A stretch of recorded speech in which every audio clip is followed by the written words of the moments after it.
Bom, pessoal, eu vou contar um pouquinho para vocês, vou dar um depoimento para vocês sobre a minha relação com a, essa data especial que é comemorada hoje, que é a 10 de setembro, o Dia Mundial da Prevenção contra o Suicídio. E eu estou colaborando dentro das minhas possibilidades na divulgação, né, dessa campanha maravilhosa que é o Setembro Amarelo, uma campanha muito boa de prevenção contra o suicídio, os sintomas que levam ao suicídio, como a depressão, os transtornos de ansiedade e todos os outros transtornos que vêm englobado nessa categoria que leva a pessoa ao cometimento do suicídio. Eu me preocupo muito com a saúde mental, tá? Uma das maiores preocupações que eu tenho nos últimos tempos da minha vida, pelo menos nos meus últimos 10 anos, eu tenho me preocupado muito com isso. Até mesmo porque eu já tive depressão, né? Eu já tive depressão e eu sei que não é mimimi, não é se fazer de coitado ou má vontade, ou porque não é falta de trabalho, não é nada disso. É uma série de fatores, é uma série de ocasiões que fazem você ter isso, né? Eu tive princípio de burnout, né, que é uma outra síndrome também, que a depressão é uma dos sintomas, o transtorno de ansiedade, muitas coisas que fizeram com que eu me preocupasse mais com a minha saúde mental, principalmente, né? Uma das minhas filosofias é corpo, mente e espírito em equilíbrio. É uma dos meus mantras aí que eu sempre procuro, eu sempre estou trabalhando esses 3 pontos de equilíbrio na minha vida, corpo, mente e espírito, para poder me manter saudável, tanto física como mentalmente, como espiritualmente. Bom, infelizmente, assim, eu não posso abrir tudo o porquê de algumas coisas, porque eu estaria expondo algo que realmente remete à minha vida pessoal, e eu geralmente não abro a minha vida pessoal. Se vocês virem as minhas redes sociais, eu sempre estou demonstrando o meu trabalho, eu sempre estou falando sobre o meu trabalho, eu sempre estou divulgando o meu trabalho, é sempre o meu trabalho o foco. E quando eu mostro alguma coisa da minha vida pessoal, são coisas bem pontuais, são coisas que eu quero mostrar, que eu quero demonstrar, mas nada daquilo que realmente da minha vida íntima, né, da minha vida familiar. Então, eu vou contar algumas histórias aqui para você, que está nos ouvindo, está nos assistindo, e não vou poder contar todos os fatos ao redor disso, porque envolve outras pessoas, e aí a gente vai expor pessoas que não precisam ser expostas nessa situação. Bom, o meu ápice, vou começar já pelo fim, né? O meu ápice de depressão foi entre 2010 e 2011.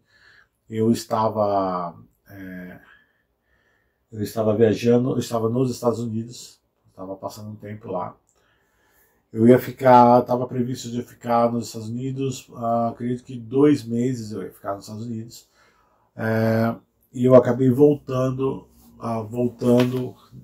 desesperadamente para o Brasil na virada do ano, dia 31 de dezembro. Eu dormi praticamente no aeroporto de JFK em Nova York, e cheguei no Brasil no dia 1º de janeiro.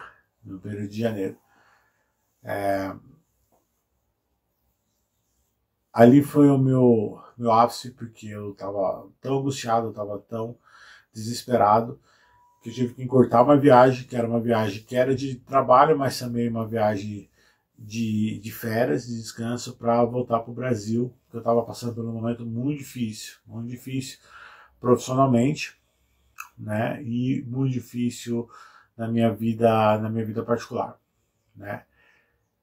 A partir daí desencadeou uma série de más decisões, na minha vida, uma série de más decisões. Eu tomei várias decisões erradas, por ansiedade, por querer resolver alguns problemas, e deixar de resolver aquilo que eu precisava resolver.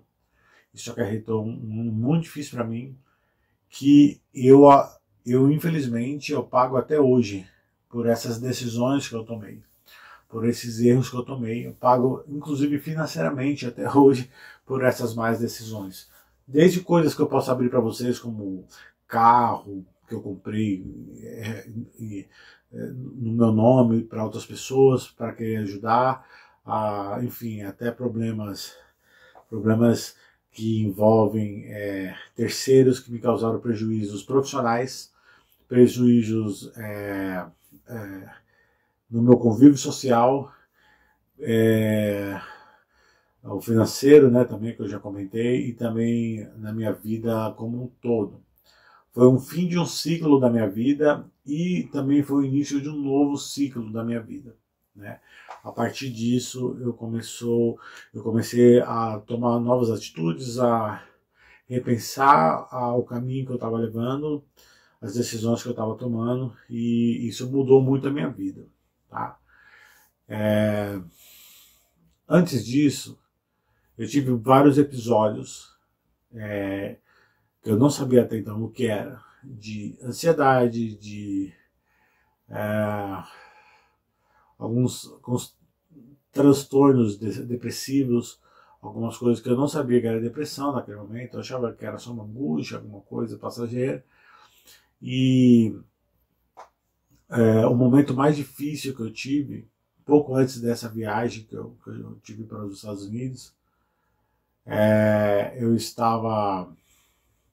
eu tocava num musical, um importante musical aqui em São Paulo, estava bem profissionalmente, eu estava trabalhando bastante artisticamente, e de uma hora para outra eu perdi tudo isso. Perdeu porque acabou os patrocínios, a porta se fechou. Uma pessoa que eu tinha muito respeito, muito carinho, muita consideração, que chegou para mim e começou a contar alguns fatos sobre a minha vida pessoal e profissional, que me levaram ao desespero na época, né? Eu fiquei desesperado porque eu percebi que eu tinha me enfiado num buraco e eu não sabia como sair desse limbo que eu tinha me enfiado. E essa pessoa veio, não sei se com boa ou má intenção, de querer me alertar sobre isso. E aquilo para mim foi uma gota d'água nesse momento de dificuldade que eu estava passando. Foi uma gota d'água. E eu resolvi nesse momento que não tinha muita saída, não tinha muito caminho. Eu estava bem na igreja, ia no culto da palavra, participava dos cultos. Apesar de eu ter saído desse musical que eu estava trabalhando, eu tinha engatado alguns trabalhos com o Sombrais, que é um quinteto de metais que eu faço direção artística já há 20 anos. A gente estava tocando bastante, estava com bastante evento. Inclusive, tinha fechado algumas agendas interessantes até para esse ano. Eu ia solar, nós íamos solar com a banda Sinfônica Jovem do Estado de São Paulo, com a Maestria da Mano de Jardim, estava numa fase boa do quinteto. E eu decidi nesse momento, quando eu soube dessas informações, quando eu tive essas informações, foi um banho de água fria na minha vida. E naquele momento a minha vida profissional era a coisa mais importante que eu tinha, era a coisa que eu batalhei demais, né? Tive que vencer muitos obstáculos para conquistar muitas coisas profissionais na minha vida. Porque eu tinha alguns problemas, eu não sabia que problemas eram esses, mas eu tinha alguns problemas, muita dificuldade de aprender, muita dificuldade de aprendizagem, e isso me levou a uma busca incessante pela perfeição, pelo perfeccionismo, de querer melhorar, de querer tocar bem, uma competição, não só comigo, como com outros colegas, que eu tinha que provar que eu era bom, que eu tinha que ser bom, né? E quando chegou nesse ápice toda essa situação, eu percebi que eu não tinha mais não tinha o que fazer. Eu estava angustiado, estava triste, estava magoado. Então eu resolvi que a única maneira que eu tinha a única maneira que eu tinha como resolver isso, eu tinha que me matar. Eu achei que eu não tinha mais o que fazer. Eu estava indo treinar, na época eu treinava jiu-jitsu, já treinava jiu-jitsu, mas eu treinava taekwondo, que era um esporte. O esporte sempre foi muito forte na minha vida, desde criança. E eu saí para treinar, e no meio do caminho eu decidi que eu ia me matar. Estava bem na igreja, estava indo para a igreja, para os cultos, estava engatando uma relação amorosa na época. E eu penso muito, eu reflito muito sobre a minha vida, eu reflito muito sobre o que eu faço. Sou uma pessoa que eu gosto muito de filosofia, gosto muito de pensar. Eu penso bastante. Dificilmente eu faço ou tomo alguma atitude sem antes refletir bem do que eu estou fazendo. E no meio do caminho eu decidi que eu ia virar o carro e ia capotar o carro. Eu estava na 23 de maio, em São Paulo, aqui em São Paulo, uma importante avenida aqui em São Paulo. Eu acelerei o carro para girar e capotar o carro e morrer. Essa foi a ideia que veio na minha cabeça. Nesse momento que eu fui virar o volante, eu lembro até hoje onde que era, que eu estava de frente ao Centro Cultural. Na hora que eu fui virar o volante do carro, eu travei, não consegui. E aí eu segui em frente. Poucos segundos depois a minha mãe me liga no meu celular. Eu atendo o celular, dirigindo. Não façam isso, né? Mas eu atendi. E aí minha mãe perguntou para mim assim, tá tudo bem? Tá tudo bem com você, filho? Tá bem, mãe, tô indo pra academia, tô indo treinar. Não, porque Deus me mostrou que você não estava bem e o missionário me ligou aqui falando que Deus tinha mostrado para ele o anjo da morte do seu lado. Eu falei assim, é mesmo, mãe? Ah, não, tá tudo bem, tá tudo em paz, tá tudo tranquilo. Tô indo pro treino, qualquer coisa eu te aviso, né? Naquele momento ali Deus me deu esse primeiro livramento, assim, né? Para quem crê, né? Quem crê nisso, quem crê que Deus fala, naquele momento foi um momento que Deus falou comigo dessa forma, né? Eu segui em frente, segui a minha vida, comecei a ter vários problemas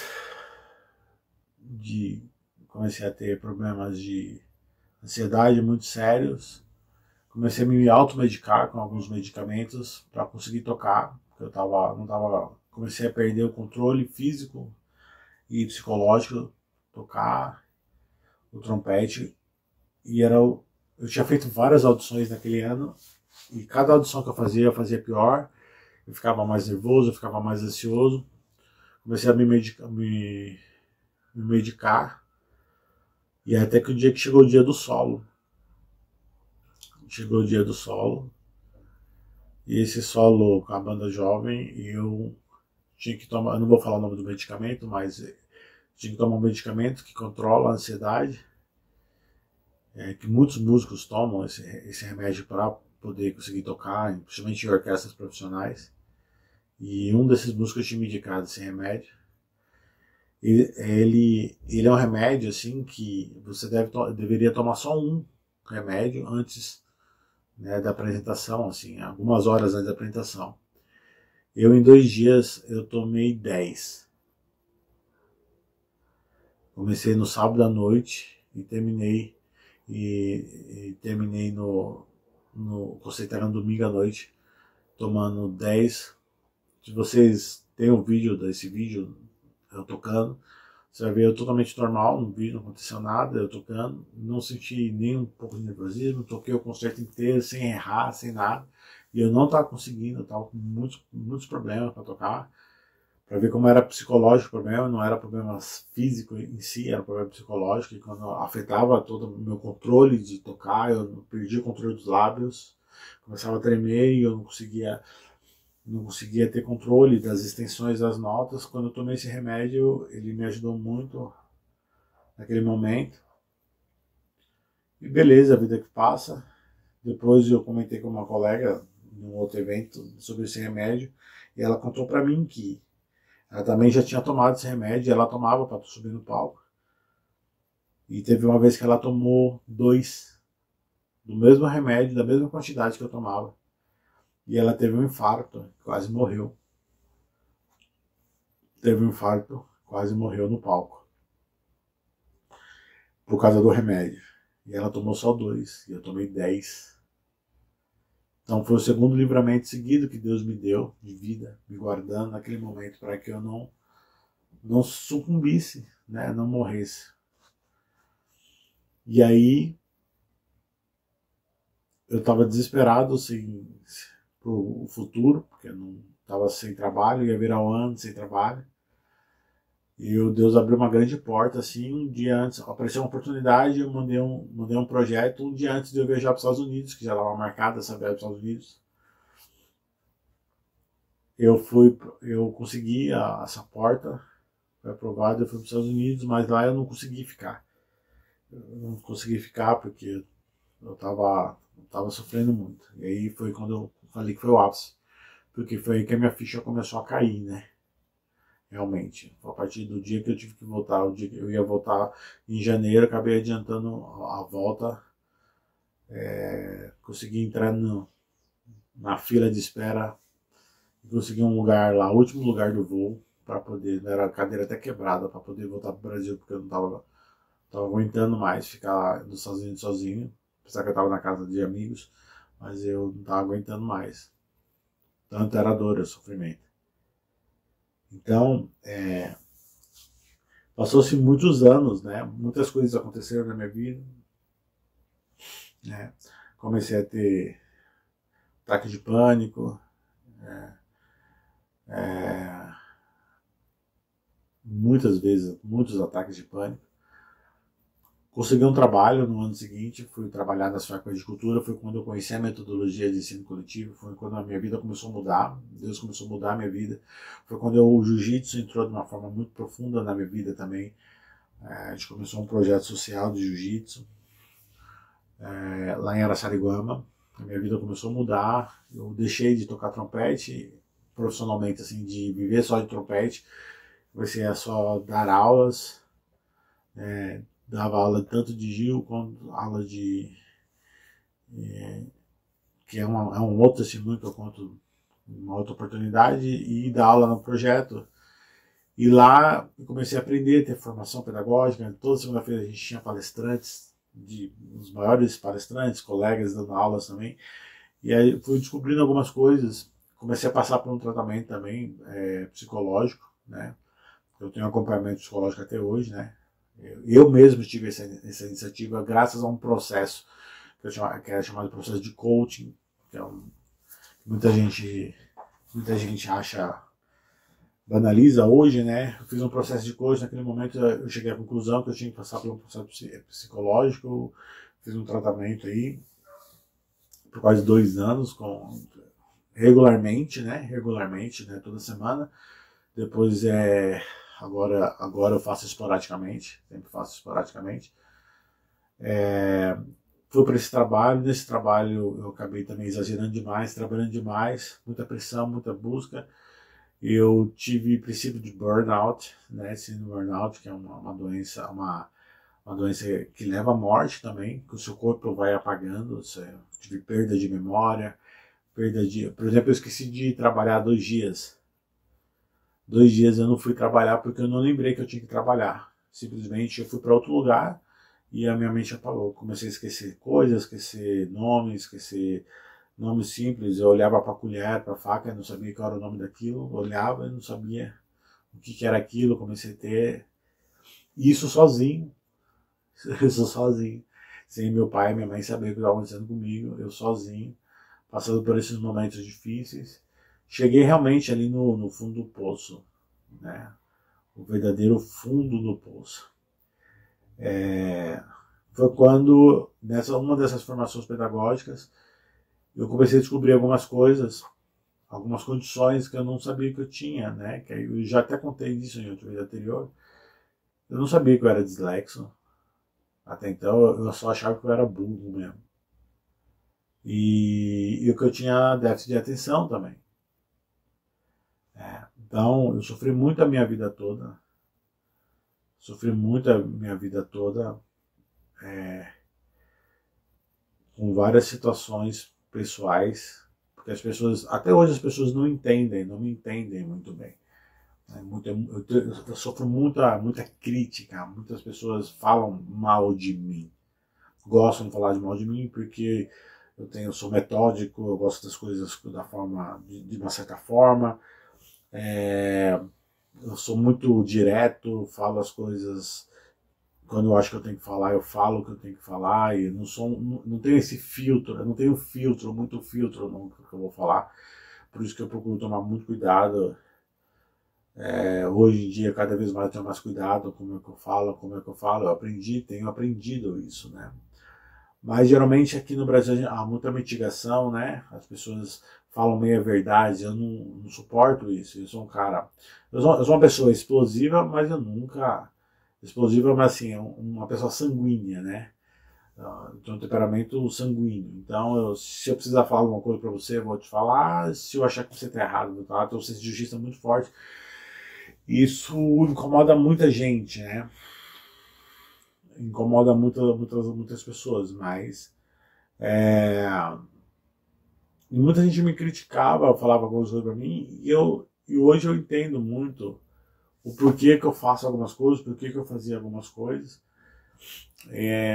Graças a essas formações que eu tive, que eu descobri que eu tinha essas condições, da dislexia, do déficit de atenção, existem algumas características sobre isso. Existem pessoas mais preparadas do que eu para falar sobre isso, que levam a eu ter as atitudes que eu tenho. Não significa que todas as atitudes estão certas, nem significa também que as minhas atitudes são erradas. Significa que falta um pouco de empatia, eu acho, que das pessoas com o próximo. Entender que as pessoas têm temperamento diferente, têm jeitos diferentes, e a gente precisa se colocar mais no lugar do outro, né? Aprender a se colocar no lugar do outro, a entender as personalidades, a entender que a depressão, o déficit de atenção, o TDAH, a dislexia são condições reais, estão aí, a maioria da população não entende, não consegue compreender, não tem paciência com pessoas como eu, ou com pessoas com a mesma condição que eu tenho, né? A mesma condição que eu tenho, e a gente acaba sofrendo bastante com isso, né? Por que eu brigava? Por que eu tinha um senso de justiça muito forte? Por que quando eu achava que uma coisa era por que eu me defendia? Porque as pessoas não sabem, não conhecem a nossa trajetória, né? Aquela coisa de, as pessoas nunca vestem os seus chinelos, né? Eu sinto que o ser humano, ele quer que você respeite ele, mas ele não quer respeitar o próximo, né? Então, quando eu vejo uma pessoa muito explosiva, eu tento sempre me colocar no lugar dela. Quando eu vejo uma pessoa também que é extremamente calma, eu me coloco no lugar dela, para eu poder entender o que está acontecendo, entender o que está ao meu redor. Isso me ajudou muito a ter uma percepção, uma leitura das pessoas muito assertiva, né? Eu acabei aprendendo a ler bem, tanto que eu estou até cogitando, já conversei com a minha esposa, que ela estuda psicologia, e eu fazer psicologia também, provavelmente eu vou fazer uma faculdade de psicologia no futuro. Eu gosto muito de entender o outro, de entender o próximo, eu gosto de entender as personalidades. Isso ajuda demais na hora de educar, de ensinar, entender a personalidade para poder atender melhor os meus alunos, né, respeitando as suas individualidades. Coisas que não fizeram comigo, né, não tiveram essa paciência comigo. Mas eu contei essa história, é uma história muito pessoal, uma história triste, para que ficar de alerta, né, porque a gente demonstra às vezes nas redes sociais só as vitórias, né, mas ninguém sabe quantas derrotas forjam a gente a ser o que somos. Quando eu vejo esses livros, todo esse material que eu tenho adquirido tantos anos, como foi bom para mim, tudo isso foi após todo esse momento. Eu comecei a ler mais, a buscar mais conhecimento, a buscar mais sabedoria, a mais equilíbrio, né? Corpo, treinando bastante, cuidando da minha saúde física, mente, lendo, aprendendo, buscando sempre a melhora contínua, e espírito, continuando a ter uma vida espiritual, né? Não adianta você orar bastante e não pôr em prática as coisas, né? Não, tem gente que ora muito, tem gente que prega muito, tem gente que canta bastante, mas não tem uma vida plena com Deus, né? A gente precisa ter esse equilíbrio, né? Precisa ter equilíbrio, não pode ser nada muito para a direita, nada muito para a esquerda, mas no prumo, né? Você não pode orar demais e esquecer de cuidar da sua saúde mental. Você não pode só cuidar da sua saúde mental, do seu intelecto, e não cuidar da sua saúde física, né? E você não pode cuidar só da sua saúde física e esquecer da sua vida espiritual. Então a gente precisa ter esse equilíbrio que eu busco muito na minha vida. É o que eu busco na minha vida. Então, essa campanha do Setembro Amarelo, que hoje é o dia, né, dia 10, ela é uma campanha muito importante, eu apoio essa campanha, eu sei o que essas pessoas passaram, eu consegui adquirir muita resiliência, foi muito importante para mim essa resiliência, e eu acredito que se a gente se colocar um pouquinho no lugar do próximo, nem sempre a pessoa desconfia de dois tipos de personalidade. Aquela pessoa que sorri demais, que é muito feliz, muito alegre, e aquela pessoa que é muito fechada, muito triste, pouco comunicativa. Os extremos, eles são perigosos. Tá? Os extremos são perigosos. Às vezes aquela pessoa, que é a história do palhaço triste, né? Você viu o palhaço, você acha que ele é a pessoa mais feliz do mundo, mas quando ele tira lá a máscara, ele é uma pessoa extremamente triste, né? Então a gente precisa observar os sintomas, observar as necessidades, a ansiedade das pessoas, tentar se colocar mais no lugar dela, ouvir mais, criticar menos. Eu acho que tem uma coisa muito comum, que a gente critica muito as pessoas sem saber, só se apegando a narrativas, né? A uma narrativa, mas nunca parar para ouvir aquela pessoa que você tanto critica juntamente ali, sei lá, naquela roda de amigos, você fala, pô, você viu Israel ali, Israel é X, Y, Z, e a pessoa pega aquela opinião a partir daquela pessoa e adquire uma forma, a sua opinião em cima daquilo, sem antes parar e tentar conhecer a pessoa, tentar saber quem é ela, com quem ela anda, com o que ela fez. E os frutos dizem muito mais do que as palavras, né? A gente tem que ver a boa árvore é medida pelos frutos. Quais os frutos que eu tenho gerado todos esses anos? Inclusive, a motivação para eu escrever, para eu fazer esse vídeo, foram 3 mensagens que eu recebi essa semana, que foi uma semana bem difícil para mim. Essas 3 mensagens foram falando justamente sobre os frutos que eu tenho gerado na vida dessas pessoas. São pessoas importantes, pessoas que eu tenho consideração. Então, nessa árvore pelos frutos, tenha empatia pelo próximo e apoie a campanha Setembro Amarelo, apoie essa campanha, a conscientização sobre a questão do suicídio. Isso é muito importante, tá bom? Fica na paz, receba essa palavra, tenha fé em Deus, se fortaleça, que pode ter certeza aí que coisas boas virão, tá, para a sua vida, tá bom? Fique na paz.